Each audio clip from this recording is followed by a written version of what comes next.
So this is where all the magic happens. That's where I sleep, just down there.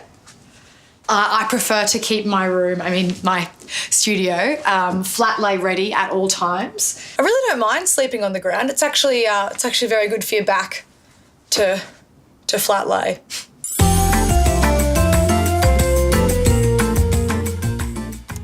So this is some of the flattest work in my portfolio.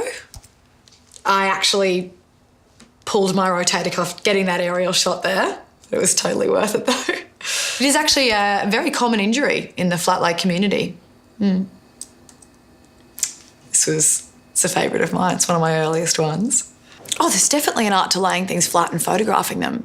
It's much harder than it looks. People think you just hold your phone up and snap away, but there's so much more involved. There's lighting, composition, art direction. It's really full on.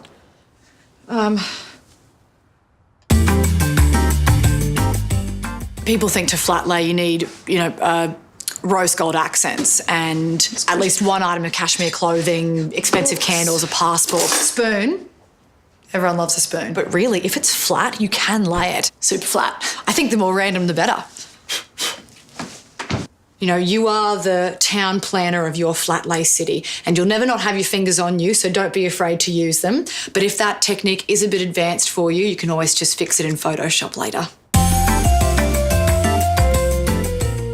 People underestimate the physical toll of aerial photography.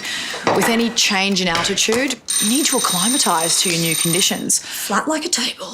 I personally maintain quite a rigorous core and endurance training program. Come on! Stay up! Cut there.